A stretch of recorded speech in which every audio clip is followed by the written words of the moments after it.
Genesis chapter 42, New International Version. When Jacob learned that there was grain in Egypt, he said to his sons, "Why do you just keep looking at each other?" He continued, "I have heard that there is grain in Egypt. Go down there and buy some for us, so that we may live and not die." Then 10 of Joseph's brothers went down to buy grain from Egypt. But Jacob did not send Benjamin, Joseph's brother, with the others, because he was afraid that harm might come to him. So Israel's sons were among those who went to buy grain, for there was famine in the land of Canaan also. Now Joseph was the governor of the land, the person who sold grain to all its people. So when Joseph's brothers arrived, they bowed down to him with their faces to the ground. As soon as Joseph saw his brothers, he recognized them. But he pretended to be a stranger and spoke harshly to them. "Where do you come from?" he asked. "From the land of Canaan," they replied, "to buy food." Although Joseph recognized his brothers, they did not recognize him. Then he remembered his dreams about them and said to them, "You are spies. You have come to see where our land is unprotected." "No, my lord," they answered. "Your servants have come to buy food. We are all the sons of one man. Your servants are honest men, not spies." "No," he said to them, "you have come to see where our land is unprotected."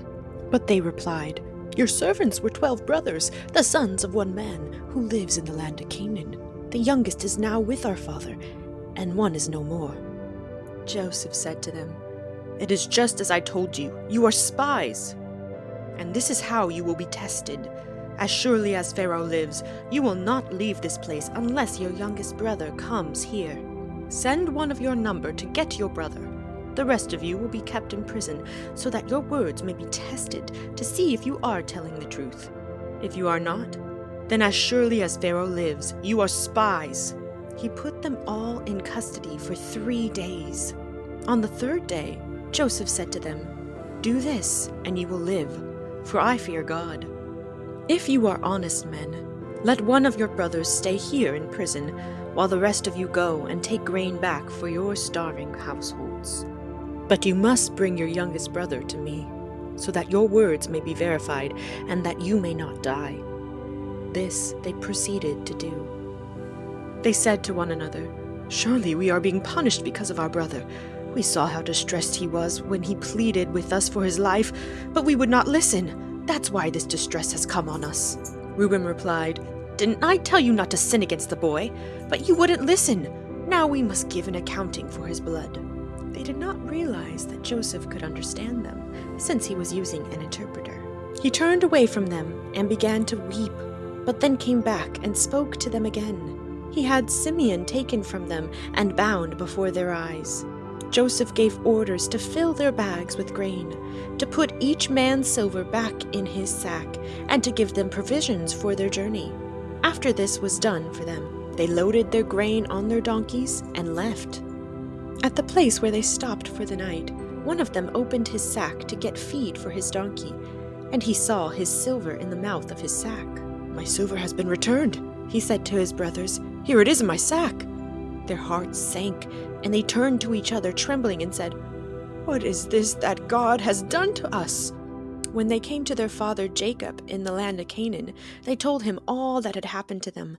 They said, "The man who is lord over the land spoke harshly to us and treated us as though we were spying on the land.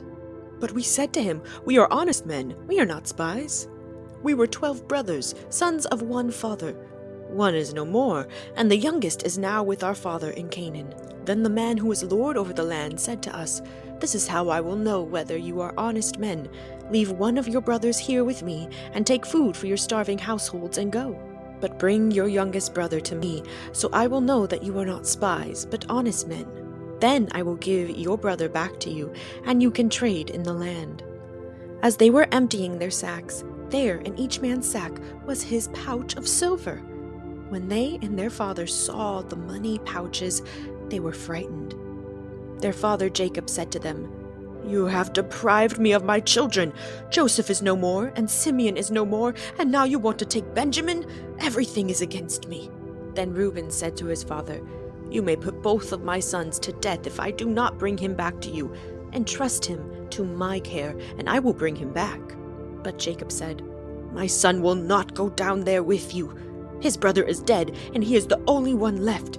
If harm comes to him on the journey you are taking, you will bring my gray head down to the grave in sorrow."